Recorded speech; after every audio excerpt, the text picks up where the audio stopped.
Welcome to another Pearson Center webinar on the issues that are confronting our society. My name is Francesca Iacorto, and I'm a board member of the Pearson Center.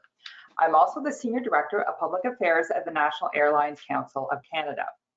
As many of you will know, the Pearson Center is a progressive think tank that addresses the big economic and social challenges of the day.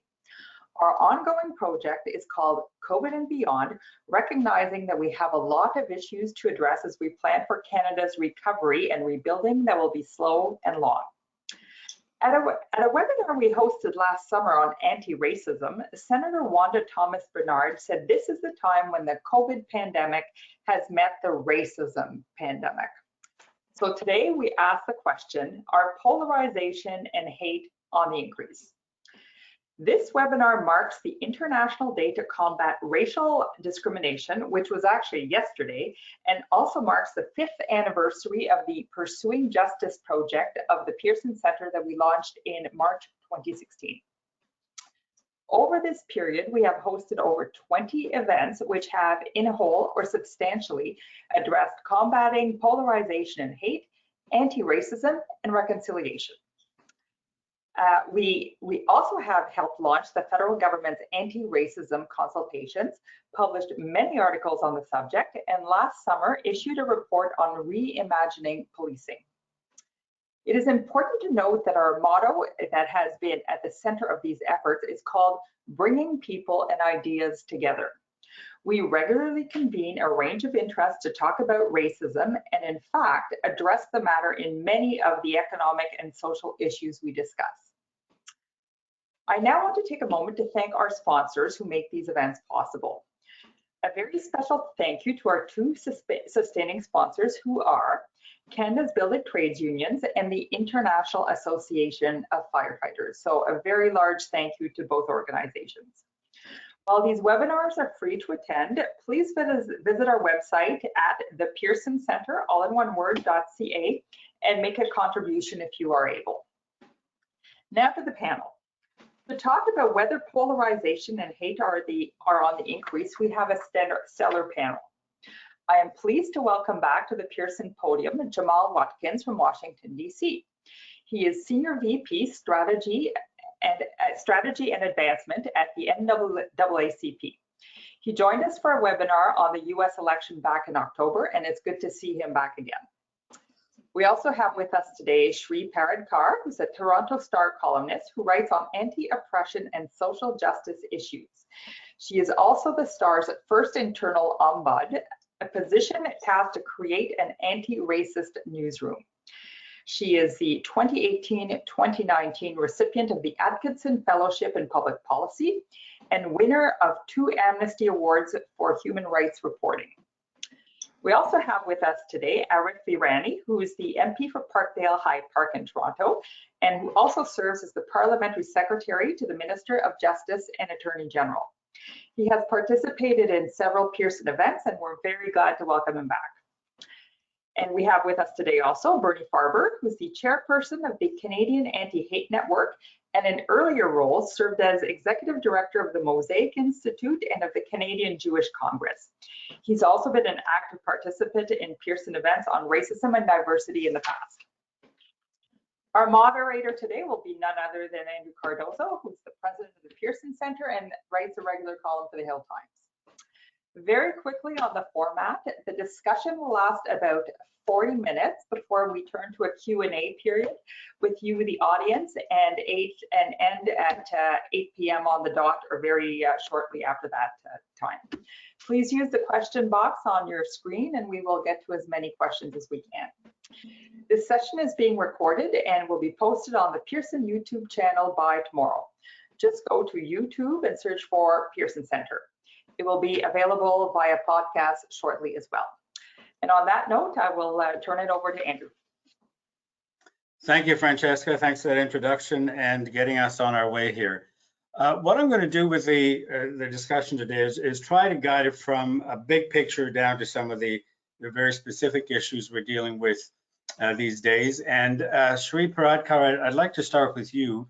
I have this theory that between the 60s until about 2000, there was quite a broad consensus that we were advancing in terms of equality, on a number of different fronts.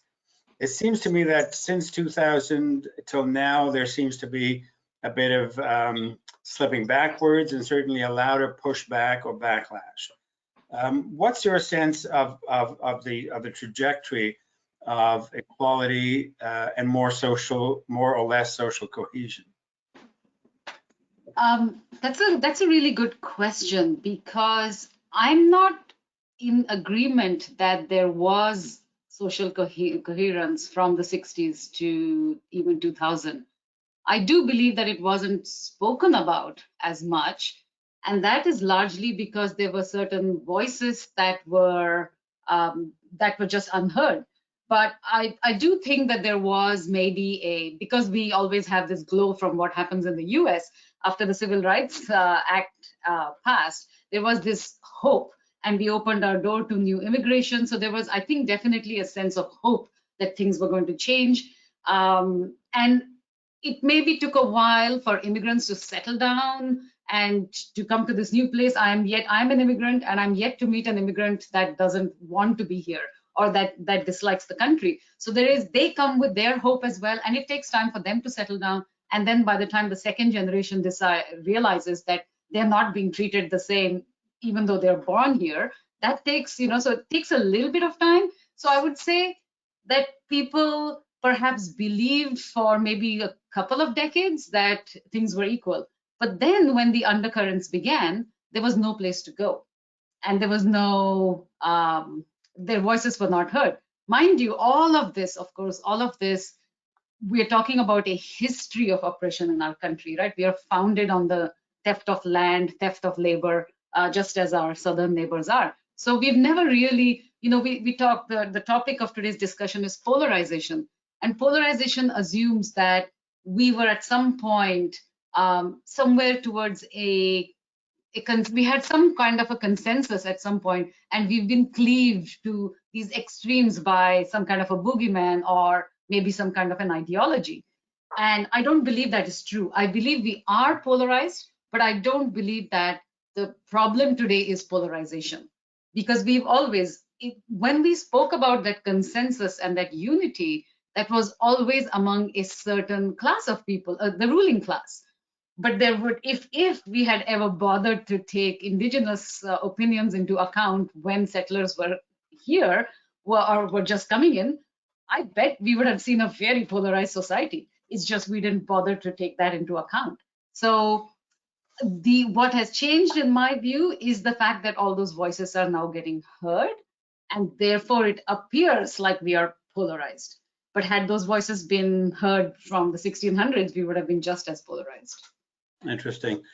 Jamal, tell me your thoughts in terms of whether there's a trajectory or traceable in the US, say over the last 60 or more years. Well, I would say first and foremost, I bring you greetings from the NAACP, our president and CEO, Derek Johnson, our members from here in the States. What we have seen, I think, in this country has been the ebbs and flows of racial tension. So when you talk about, say, the 60s, I'm reminded of the power movement really coming to life. Also, of course, the passing of things like the Voting Rights Act. But then that decade ended with the assassination of Dr. Martin Luther King Jr. So that type of, progression on the policy front met with political violence, if you will, in such a major way with a major figure really shows that we were splintered and fractured then. And if you fast forward to 2020, you see the killings of folks like Ahmaud Arbery, George Floyd, Breonna Taylor, which I think brought many Americans into the streets to protest. But that sort of racial tension and the Black Lives Matter movement, the movement for Black lives, all of that crescendoing really shows that the ebbs and flows of racial tension have actually not gone away. They just have become manifest in different ways. And recently, we were in horror at the events that took place in Atlanta, Georgia, and the killings of Asian women and others, and sort of the rise of Asian hate crimes, up at least 150% in US major cities. And what I believe and what we see as a trend are individuals in power, primarily the wealthy few, who are willing to use race and class to keep us divided so that they stay in power. And the irony of this is you talked about your sponsors being, some of the firefighters, and you think about working people in unions. In the 1930s, race was used to divide unions, starting in the state of Texas here in the United States with the birth of Right to Work and the campaign to divide Black workers from white workers. So the ebbs and flows, the racial divisions, the money and classism that takes place has not gone away. And in many ways, we saw with the leadership of our former president, and thank goodness he's our former president, Donald Trump, that race was used to divide us in many ways and to keep us divided. And then as we think about where we're headed into the future, we know that demographics matter. And so in the US, by 2044, 2050, the majority of people will be minority populations, people of color. And so there's a whole group of folks who I believe are also wrestling with what does that mean for their communities, their political power, their voice. And so when you start to think about this question of the sort of longitudinal view, I believe we have been continually wrestling with race, racism, structural racism, embedded in this sort of classism. And we haven't figured out as a country how to come out of this, except for when we have different leaders, meaning President Biden, Vice President Harris is a new type of leadership, but even they have to wrestle with what does it mean? Therefore what? How do we deal with all of these issues that have never been properly addressed and haven't been eradicated from our society? Yeah, and do you think Donald Trump would have been electable 20 years ago? Was there more of a consensus about equality then than there was 4 or 5 years ago?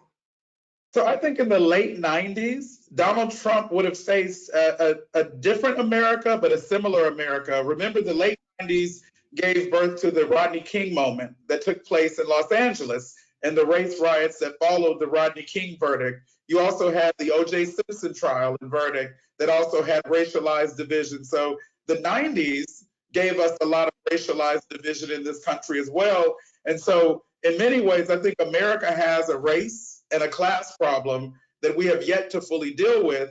And it has ebbs and flows of how it impacts the public sector. And there may be periods, like during the Obama era, the tone and the tenor was a lot more nice. It was a lot more about racial reconciliation and being a post-racial country. But all the while, you had folks that were on the far right and the far left still fighting it out. It wasn't in center stage. And so a Donald Trump character, if you will, probably would have had a tough time getting elected in, say, the 20 years ago, because of the fact that race itself and the racial tensions were a lot different than what they were under the conditions in 2016, where he literally used immigration as a wedge issue to stoke the fears of white Americans irrationally into voting for him, thinking he's going to save them from the other, when in fact the issues of poverty, the lack of proper health care, as we see with the COVID-19 pandemic, and economic issues in terms of widespread poverty, if you will, the wealth divide, are the true issues that were never addressed by him during his tenure as president. Yeah. Bernie, what are your thoughts about the trajectory of equality in Canada? Well, let me first start by acknowledging that we are meeting on Aboriginal land that has been inhabited by Indigenous people from the very beginning. And as settlers, we're grateful for the opportunity to meet here, and we thank all the generations of people who have taken care of this land for thousands of years. Now, in relation to the trajectory of racism, I have to agree with Shri. I think Canadians have this tendency to pat themselves on the back, mainly because we are neighbors to the United States, where the racial issue is so pronounced and so much in your face, that here we have also been engaged in racist activities, hateful activities. I mean, goodness gracious, we have an actual political party in this country that is a Nazi party whose platform it is to get rid of Jews. It's clear and simple. And yet they were able to get 250 signatures on a piece of paper and be recognized by Elections Canada. They can now give income tax rebates, and they have access to a complete Canadian voters list. So that, this is something that even in the United States we don't see. So let us not be terribly smug about who we are as a nation. That said, I think that Canadians have less tolerance for the extremes of society. They have less tolerance for the hatred. And it is for that reason, and I'd be interested in Jamal's opinion on this as well, that we have actual laws in this country that will deal with violation of hatred. In other words, if somebody is involved in propagating hatred against identifiable groups by color, by faith, what have you, that here in Canada is a criminal offense. We see this as hate speech, and hate speech as we view it here in Canada. And by the way, I should say in most Western nations, with the exception of the United States, they do have anti-hate laws, which create, if you will, not a cure, but a fence of protection for vulnerable minorities. That includes, by the way, LGBTQ+, transgender, Jews, people of color, Muslims. The list is long, and yet we do have that small fence of protection. How it gets applied is a whole different question and point, but we do have it. And so, yes, we have been on a plane of racism. It has not ended. Quite the contrary. I think here in Canada, we have seen an increase in hatred. We have seen an increase in hateful violence. It's gone from hateful words to they're actually coming into our houses of worship and murdering us, both in Canada and in the United States. This is an escalation that I never thought I would see in my time, and yet here we are. Yeah. Arif Virani, tell us your thoughts on the trajectory of equality in Canada. Sure. So I'll build on some of the comments that have been made. I think Shri had it right insofar as there's always been undercurrents of tension, and they've been manifest, since European contact on this land. And thank you for the Indigenous acknowledgement, Bernie. Thank you for the invitation, Andrew, and for the work you're doing at Pearson. Et je vais juste ajouter une petite phrase en français. Merci pour l'invitation. C'est un grand plaisir d'être parmi vous autres. But I think the issue is that what was once sort of polite conduct, as in it wasn't sort of discussed openly, it wasn't considered appropriate discussion, conversational material, is now all of a sudden legitimated. And I think this segues with some of the work that I've been doing with Minister Lamedi on this online space and what's changed since the 90s. You put a question to Jamal about the 90s versus now, is that now, because we have this anonymity which comes with the online space, people who harbored quite horrible views now feel empowered to just display them quite openly because of the anonymity and the speed which the internet presents. So that's one point. Two is that I think, when I think back to the 60s, I mean, I wasn't born then, but I was born in the early 70s, but everything I understand about the 60s is that there was tons of movements and, women's rights movements, anti-Black racism movements, civil rights, et cetera, et cetera.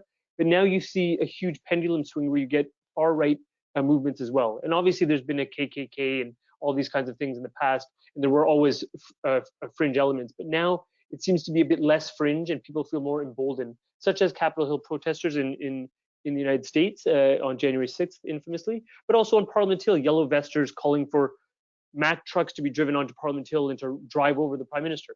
That was actually said in Ottawa, right? So that, I think, is a bit different. I think leadership is key. I think Jamal mentioned this. I think Bernie was mentioning this, and that leadership is empowering this in a way that it's not appropriate from my perspective. And I'm not trying to be hyper-partisan here, but there are many people, particularly in part of the official opposition over the last 5 years, that have really sought political leverage from these sort of seeds of division. And I think that is unbelievably inappropriate. And I think the last thing that I would add is that with respect to the pandemic, it's really pushed the polarization, I would say, Andrew, because the pandemic has given it a very unique anti-Asian sentiment right now. And we're seeing hate crimes in Vancouver on the rise, and we're seeing the tragic events of Atlanta. And I know investigations still need to roll out, but we know that generally speaking, these incidents are on the rise. So things have been bad for literally centuries, but they're really coming to a fore right now. And and I would agree with Bernie that the notion that someone 4 years ago could walk into a mosque with a gun, I would have thought that could only happen in other parts of the planet, but that happened in Canada. And that's not an American problem, that's a Canadian problem. Cult of Bushi is a Canadian problem. Anti-Asian sentiment in Vancouver is a Canadian problem. These are our problems, and they're not just about finger pointing elsewhere. So I'll leave it at that for now. Yeah. Jamal, can I just come back to you on polarization? One way of looking at the last two elections in your country is that the population is miraculously split 50-50, and there seems to be no movement. And so you end up with a very small number of people who actually make the decision as to who gets elected president. Do you see that changing, or are the two sides really entrenched in terms of their views about what kind of country they want? Well, I would say elections tell part of the story. And so when you look at a 2016 election cycle where, Donald Trump was able to get into the White House with less than 75,000 votes, when you think about it in terms of the states he won that allowed for him to have the victory, versus this last election cycle where Joe Biden won by millions of votes, and it wasn't, this sort of closeness, as you would say, in terms of 2016. Yes, we are deeply divided and polarized, and that's in part because political parties, we have pretty much it's two political parties that dominate here in the US. And I think to Arif's point, a lot of communities find their community spaces online and in social media. And what you see is that polarization being amplified in a way that you haven't seen in any other history or any other period in history. And so you have communities who are being bombarded by either extremist views from the left or the right. And so what you end up with is the erosion of what I would consider to be the middle, the independent voters, the independent thinkers. And so, data is showing that young people are making their political choices here in the States the earliest they've ever made, in terms of doing it in between being age 10 and age 20, because of the inundation of information, propaganda, et cetera. And so as we start to move forward, what we're realizing is that a lot of our work is about sort of educating and deconstructing the misinformation and disinformation that people have held on to. What we saw on January 6th was a group of folks who were emboldened because of purpose, misinformation, and disinformation by the former president and some electeds who said the election was rigged, but that had been a narrative since before the election was even over. And so because of social media and this emboldened sort of communication tactic, you have people who believe something that actually isn't true or doesn't make logical sense. So this political polarization in many ways is really about communications and marketing just as much as it's about xenophobia, racism, and other fears. And you have a lot of folks in our community who aren't really paying attention until they go on Facebook and get a 30-second soundbite, and that's what they believe.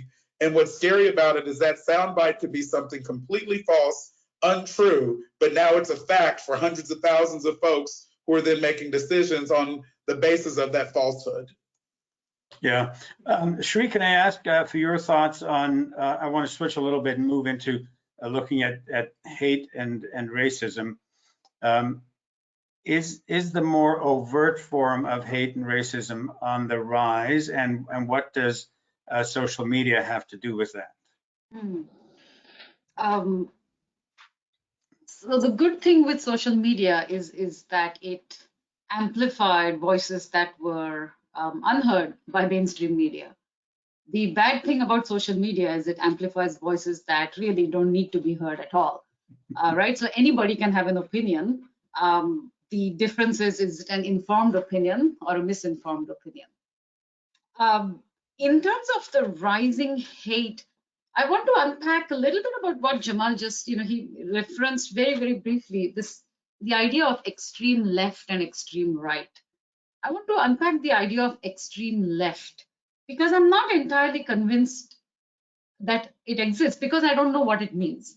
When we talk about polarization and we're talking about it as a binary split of opinion, then on the one hand, we're not talking about polarization in terms of our economic views. We're often talking about polarization in terms of social views. And really, even based on what, the examples we are coming up with today, it's about social justice and racial justice views. And so on the one hand, you have, I love the name Canadian anti-hate, by the way, Anti-Hate Canada. If you have one anti-hate on one side, then the opposite of hate is not free speech or cancel culture, right? So there cannot be a meeting of grounds when that is the rhetoric. So when you can have an extreme right, which is rising in various countries around the world, and so that's the rise of fascism. But I don't know what an extreme left means, because if the only understanding I would have is if you're trying to, one side seeks justice, the other side does what, right? It's clearly, it's not seeking justice, so what is the opposite of that? And so we are often urged to be centrist, and I don't know what centrist means, right? Like, how do you meet midway in a rhetoric that's like this? So I would say that when we're talking about rising racism, then we need to focus on what's happening not just in the far right, but in the continuum of that right. You know, and starting with the center, because what is center if all it does is tries to tone police those who are seeking justice? I don't know. So that center itself is actually right, masquerading as center. So we need to be really clear-headed about these terms left and right and who exists where on that continuum. Yeah, Jamal, would you say that the extreme right is far more organized than the extreme left? Well, let me actually acknowledge what Cherie just lifted up. I actually agree with the framework that, you know, the notion of fighting for justice and being anti-racist is not an extreme left continuum, if you will. I would say what's been characterized in the United States as an extreme left position tends to be those things that are deemed as almost borderline socialism. And even that's a stretch. And so in many ways, I think it's philosophically probably false. It's a falsehood to say that there's an extreme left and extreme right. I do think what we are dealing with is there are extremes.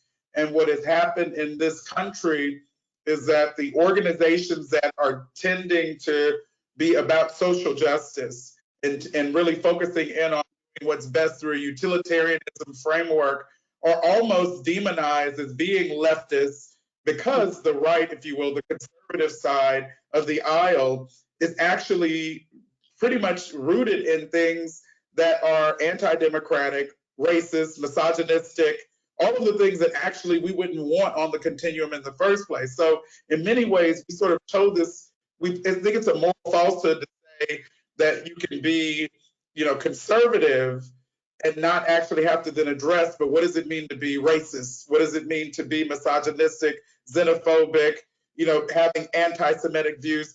Those things don't actually have a place, if we were to really be honest, in what truly it means to be a conservative member of a democratic community. And so in some ways, I do think, and thank you, Cherie, for lifting this up, we actually have to question the rubric and the rhetoric.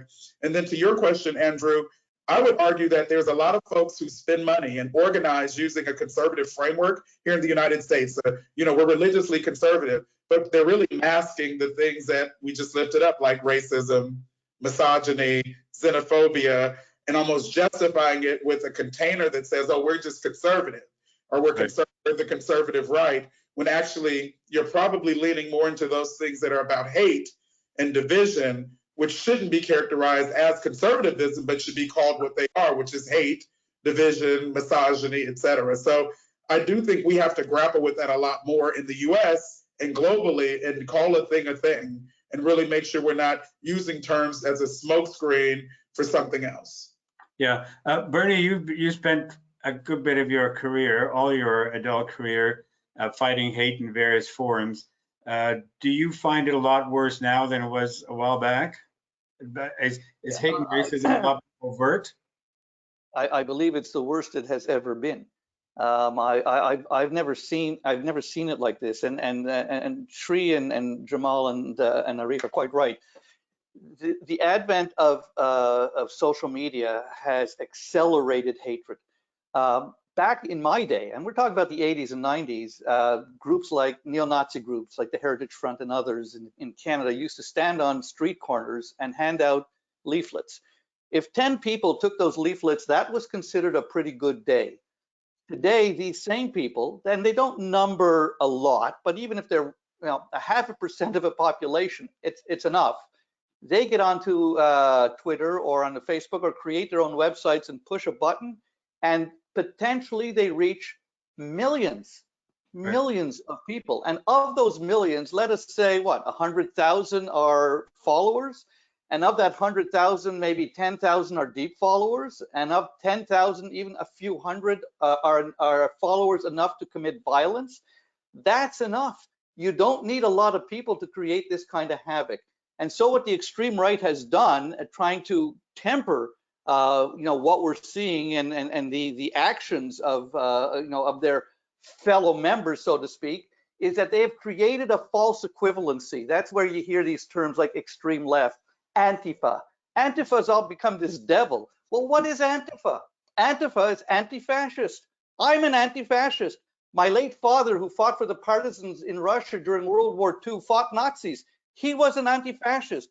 Canadian soldiers during World War II were anti-fascists. This is a made-up term in order to create this false sense of equivalency in order for the so-called far right to continue to do their evil. I strongly believe this, and until we get our terms right, until we understand what hatred means, what racism means, what the left means, what the right means, which is, by the way, not being taught, obviously, in schools. Otherwise, we wouldn't have this kind of a problem.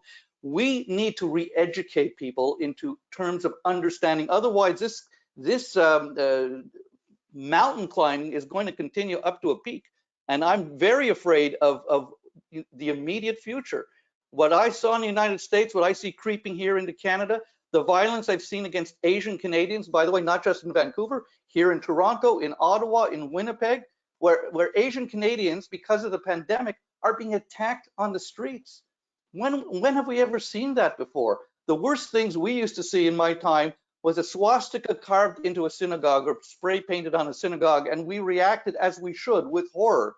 Now we are seeing assaults because of the color of one's skin or the gender that they choose or what have you. This is a very dangerous time, more dangerous than I've ever seen it before.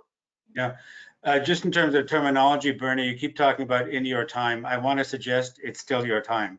Thank you. My wife must have paid you to say that. Yeah, listen, one quick question, if I can ask you this. What we're talking about so far is more the overt and violent forms of racism.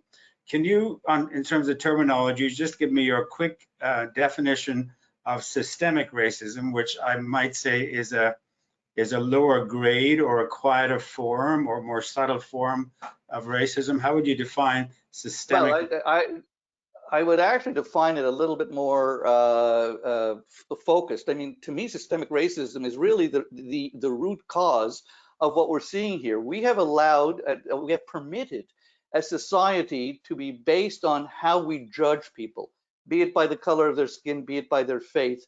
And it has permeated all strata of society, from the job market to education to walking on the street. And by the way, and gender plays a role in this as well, of course. And we've had to find ways to battle this. Sometimes it has to be through legislation. Other times it has to be through the spoken word. And other times it has to be just us being better people. But systemic racism is seen everywhere. We see it in the police force. We see it in the military. We see it in our education facilities. And so this is the root that we have to uproot and we have to change. This is something that's going to take time. This is something that's going to evolve. In the meantime, what it has erupted and what it has caused is the hatred that we are seeing today. It has given root to today's hatred, in my view. Okay. Can I jump in for a quick sec, Andrew? Sorry. Okay, so Shri and then Arif. Sure. I want to be really careful that we don't, and I agree with what Bernie said about systemic racism being at the root of so much. I want to be careful that we don't use the term systemic to therefore erase individual bias, because at the root of it all is, when we talk about is individual bias, because when we talk about permitting a society that does this, it's permitting ourselves to behave in this way, because it's individual bias which intersects with institutional policies that creates societal structures that embeds racism or that embeds discrimination that can be so toxic that it's lethal. So I just wanted to jump in with that little note on systemic racism. Arif, your thoughts, and also share with us your thoughts as a member of parliament, because you're on the front line of a lot of these debates that come to your door. Sure. So there's a number of things that come up, but just on this last piece, I'm going to borrow the definition that was actually given to us, and it's not mine. It was actually given to us by Marie Sinclair in Parliament at the Heritage Committee in the last Parliament when we were discussing M103, the infamous study about systemic racism and religious discrimination and Islamophobia, quote unquote. And what Marie said quite candidly there is that systemic racism is what you have left when you've removed all of the individual races. And what he meant by that is that you have to look at the rules, the norms, the culture in a place, a location, an institution, a set of laws. And I'll give you two tangible examples for your viewership about how we're trying to address systemic racism. We changed the way you select jurors. You used to be able to just peremptorily challenge a juror. I don't like the way Bernie looks. He looks like he might be Jewish. He's probably sympathetic to that Jewish complainant. Bernie's out. Mandatory minimum penalties have disproportionately impacted Black and Indigenous people in this country. We have tabled legislation to remove mandatory minimum penalties for all drug offenses. For example, think about the stereotypical Black kid with a joint compared to how a white kid with a joint is treated by the justice system.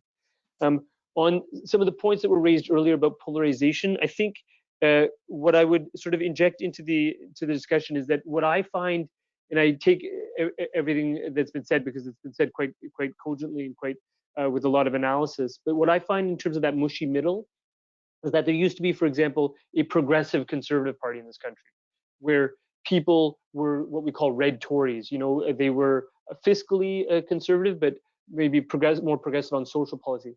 That sort of core seems to have evaporated. Maybe it was for political expedience. You know, we saw the rise of the Reform Party in the 90s, et cetera. But that is the sort of core where I find people drifting apart as opposed to drifting towards the center. On Bernie's points about the reach, it's not just the reach of this material that we're seeing online, but it's also how it's occurring and when it's occurring. You know, it's young men. You know, I fear for my 10-year-old son when he's 18, if he's on the internet at 2 a.m, I can't sort of regulate what he's doing. He's going to carve his own path.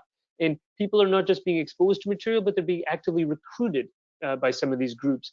And there's problems with that. And I'm sure we'll get to it in this discussion about what drives the social media companies, getting eyeballs on screens so that you go down these rabbit holes on things like YouTube, because you're seeing progressively more and more heinous material. So an innocent inquiry into World War II for your high school project ends up at a neo-Nazi website within about 3 or 4 clicks. That's a problem. That's something that we need to address as government.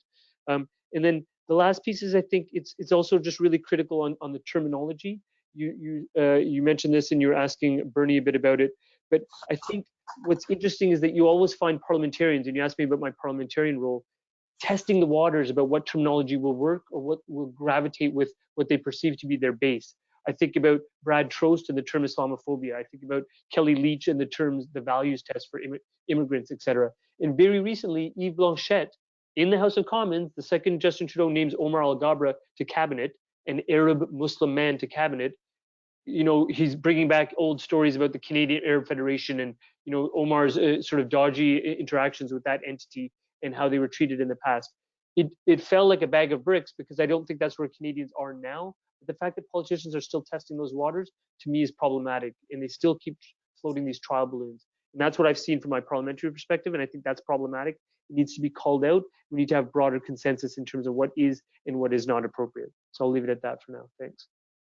Okay, thanks. You know what? I've got a few more questions, but I see the questions are coming in from the audience. I'm going to switch to that and they're also very good questions.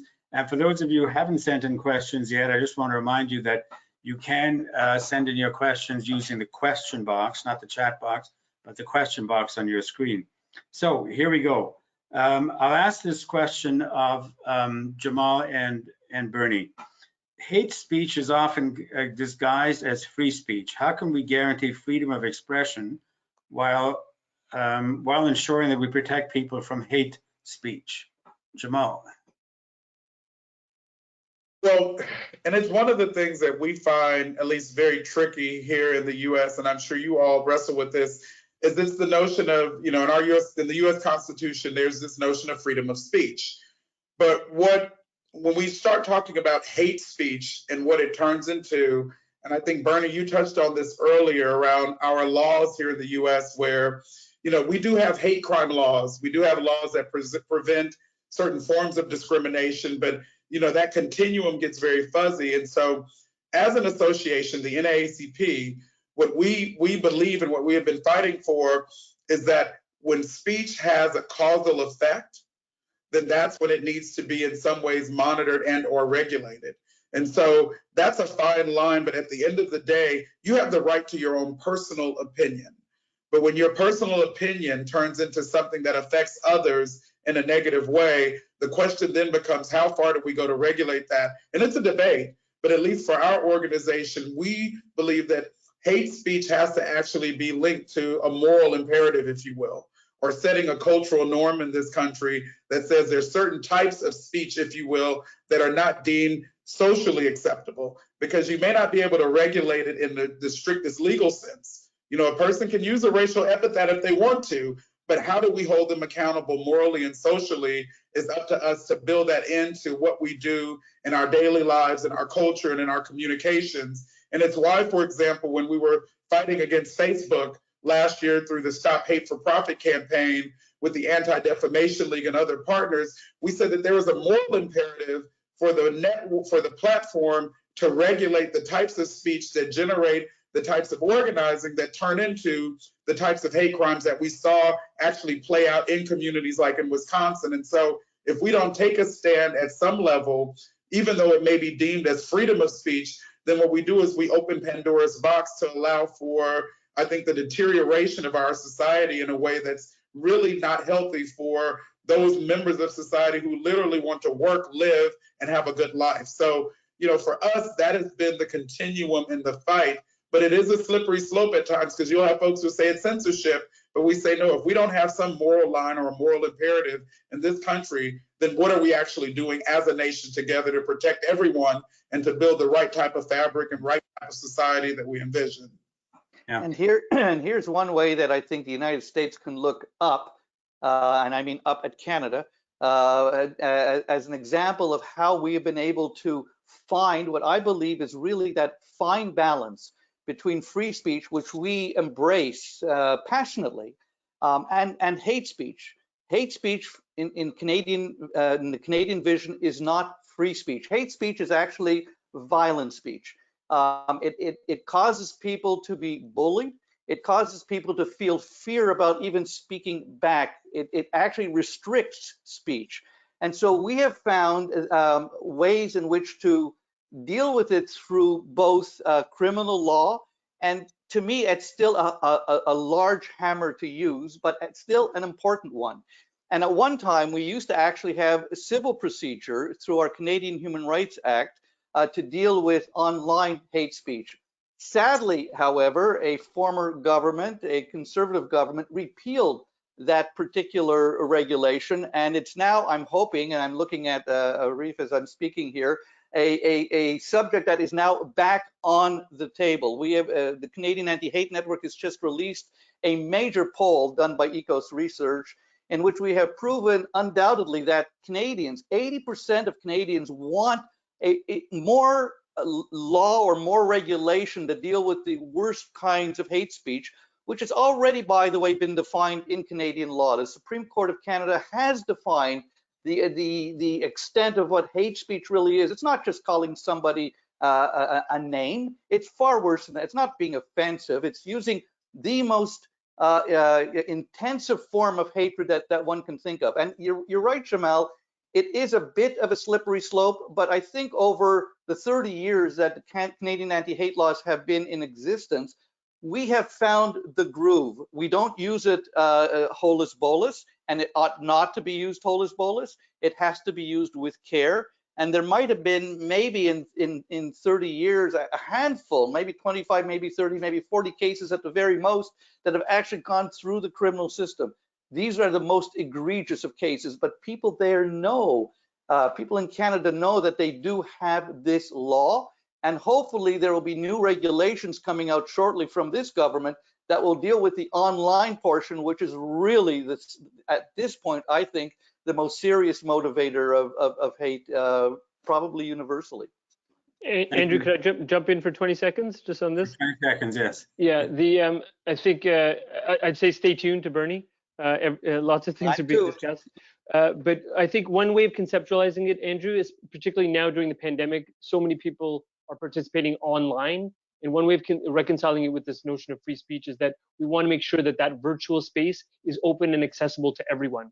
And when the hatred and vitriol is circulating, it actually impedes access to that virtual online space, which limits the expressive rights of those people who want in, be they a Black person, be they an Indigenous person, a Jewish person, a Muslim. You pick your equity-seeking group, but that's what we're trying to empower. So it's about empowering access in speech, not limiting it. That's a just a different way of taking it. Thank you. Okay, well, let me just ask you this question that came in for you, and it sort of follows up on what you just talked about. COVID has highlighted inequities in everything from healthcare to employment equity. Why did it take a pandemic to expose these sorts of issues? Well, I mean, I think the pandemic has exposed a lot of issues, just inequities and vulnerabilities. The fact that it's horrendous in my city of Toronto with respect to the fact of racialization of labor and who is a PSW tends to be Filipinos or Tibetans, et cetera. The list is long. But what I actually appreciate about the pandemic is going back to what Jamal mentioned earlier. When we saw those rash of videos and footage, both south of the border and here, it wasn't just people that look like us on this screen who were coming out.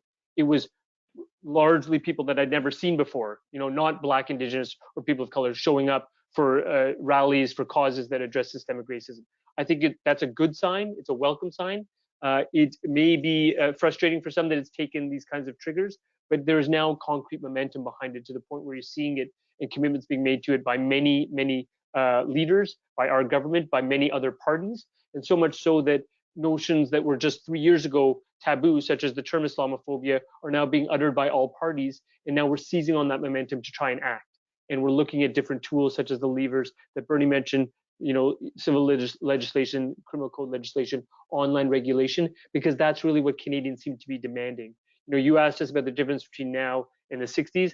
The difference between now and even 2015 is that Canadians seem to have an appetite to get tough, particularly with all of what they're seeing online. And I think that's a welcome aspect because they want some regulation in terms of what is available and the impact it's having in terms of real world consequences. And you'll get this done before an election, right? That is the idea. You don't have to answer the question. But your election speculation is always rife here. And Jamal, we don't have as firm an election timeframe as you do, and we have minority government, so there's talk about an election coming up anytime. Shri Paradkar, next question for you. How can media companies work towards covering hate and racism properly and avoid, quote unquote, both sidism? It's the question for the media right now. I'm just going to dip into one point that Arif made, actually two. One is I think some of these issues are coming out now because all of us feel vulnerable and we are more open to seeing what vulnerability in others look like. But also, they've always been known. We've always known the plight of migrant workers. We've always known who makes up, personal support workers. It never, Arif, with all due respect, has never been in the interest of any political party to make a big deal of it because voters weren't talking about it. Like their so-called mainstream voters weren't talking about it, but there's nothing new. It's just that now it's become a sensitive topic and therefore we are more open to discussing it. And the other thing I would like to plug is please, when you're doing all these racial justice, your party's having all these racial justice movements, can you also do something for cannabis amnesty? Because I think of all the, especially Black Canadians who have been so heavily penalized for, possession of cannabis, which is now completely legal. And when you think of the bootleggers of the past, Canadian bootleggers who now, created big distilleries and whiskey companies and became millionaires, that's not what we are seeing happening with our Black brothers and sisters. So at the very least, if they can get amnesty for their crimes, I think you would see, a cheer go up. In terms of, so that's me being media, trying not to play both sidism here, and advocating for one side.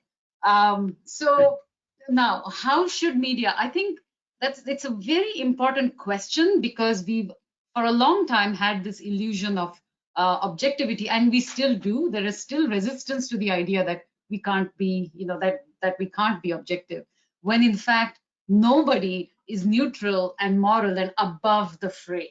We all have literally skin in the game, whichever side that it may be. So that is a fight that I pretty much take daily into the newsroom, as do many people like me across Canadian newsrooms. What can we do?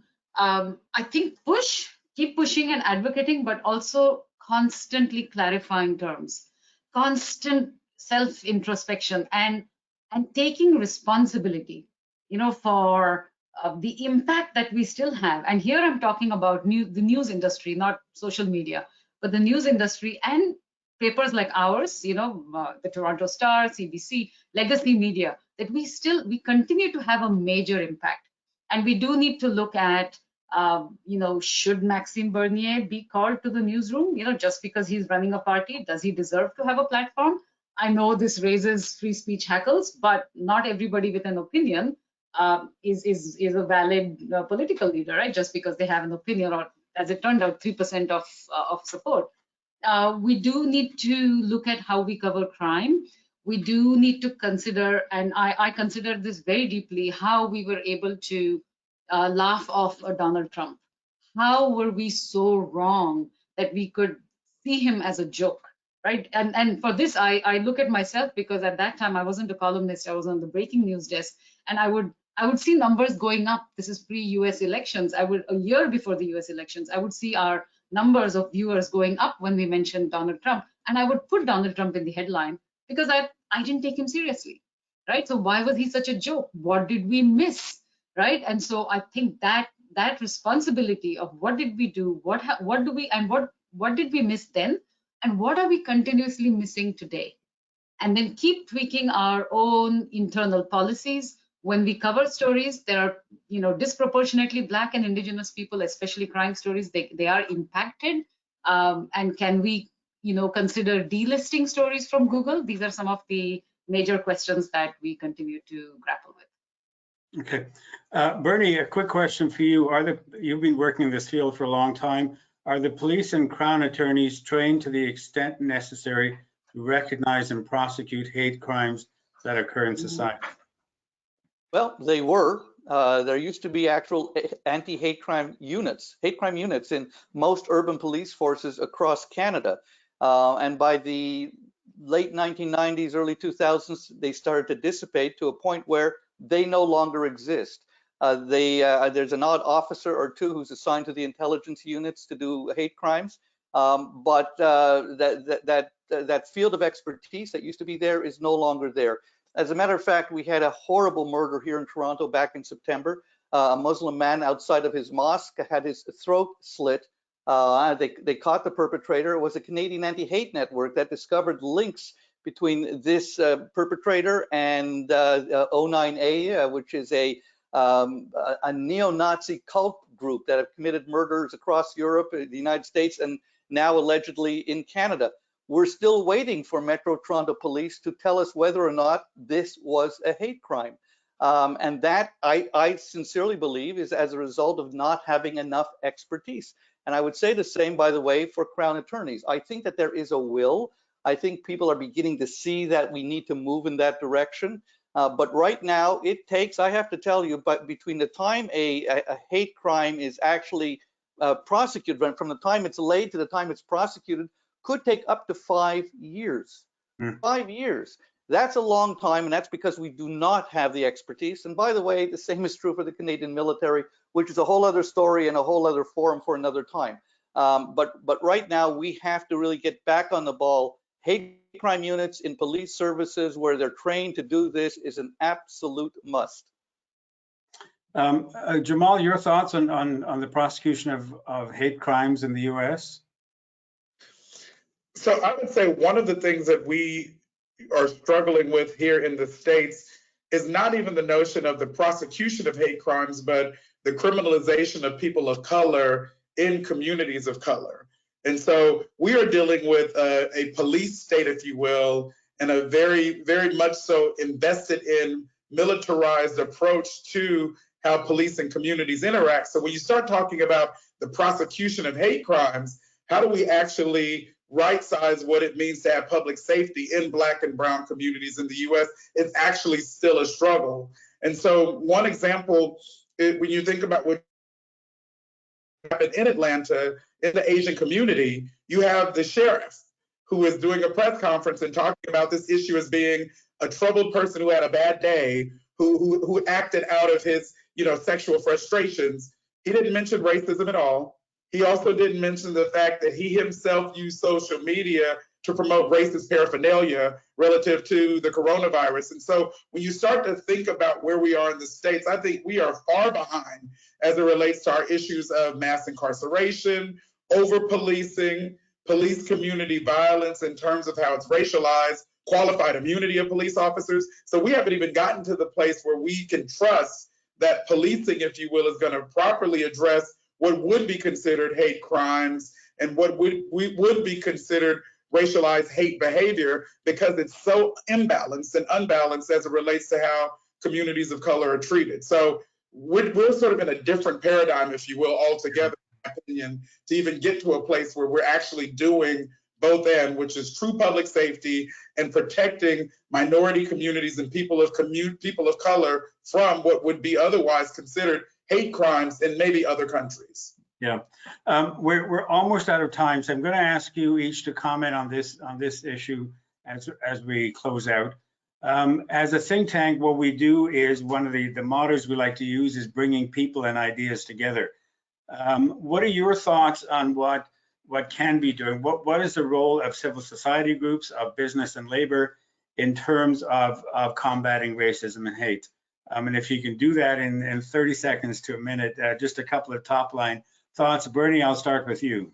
Well, it's an interesting question, even for my own community, that is the Jewish community, which is a very, very organized community. And yet today, as we're speaking, there is a new movement within the Jewish community to go back to our grassroots, to take a look at the old Canadian Jewish Congress, and Canadian Jewish Congress leaders of the past have now resurfaced. They've come together and said, we've got to find ways of bringing this kind of work that we're doing, the anti-racist work that Congress used to do at the time, back into the community, to work with other communities, to find ways of joining forces in order to fight the good fight. So this is, for me, the type of thing that needs to be done. We have to find communities of color, communities of faith, communities of gender. We have to find ways to come together again. It's not like we haven't done this before. We have. We've separated and gone down separate paths. It's time for us to find ways to come together again as a means by which to tackle this growing, festering sore of hatred. And the only way we're going to do it is by, in my view, is finding that road of working together to fight the good fight. Thank you. Shri Paradka, your thoughts about bringing ideas and people together. Yeah, and just 1 second, Jamal, we are pretty much as bad as you guys are when it comes to mass incarceration, when it comes to what minority communities, especially Black and especially First Nations, Métis and Inuit communities face. Just so you know, you're not alone. In terms of what we can do, I think it's really important for the government, for institutions, for individuals to understand what's going on, so that we can name the problem first, be aware of how to recognize the problem, then we can name the problem. It's not polarization that's the problem, it's rising fascism that's the problem. And after that, then the government needs to invest in education, all state governments, federal, invest in education, in healthcare, in housing, municipal governments, and honor treaties, invest in First Nations, because otherwise, we are going to be pushing people further into the margins and make society untenable if we don't act now. Thank you. Jamal, your thoughts about bringing people and ideas together. I would say, as an organization that's 112 years old, we are really fighting on multiple fronts. There's the policy advocacy side, which is about changing institutions and systems in order to benefit and make sure that we're closing the racial disparity gaps. But then there's that middle bucket of really holding individuals accountable for hate speech, violence, et cetera. What we saw on January 6th, we've had to sue Donald Trump And we've had to make it sort of untenable to be a politician that actually tried to undermine our democracy. And then there's the bigger area of changing the hearts and minds of men in our country to understand that what's happening doesn't help anyone, doesn't advance any one community, and it actually hurts us all. And sort of that notion that, you know, being anti-fascist, if you will, is a good thing. And we all should be anti-fascist. Being anti-racist is a good thing, and we all should be. But we believe that the mixture of doing the policy advocacy work alongside holding individuals accountable, alongside changing the narrative, shaping the debate, and really trying to change the hearts and minds of men is the only way we're going to dig ourselves out of what has been a pandemic before this pandemic of COVID-19, of racism and poverty that we face here in the US and abroad. Thank you. Arif, last word to you. Sure. So it's been an excellent panel. And I'd first say just off the bat is that civil society needs to keep convening conversations like this, where we have a chance to engage with one another and field questions from the audience. And that's the Pearson Center. And I know you guys have had a focus on this as an issue of equality, discrimination, systemic and individual discrimination. I think that's the kind of focus that we need more of.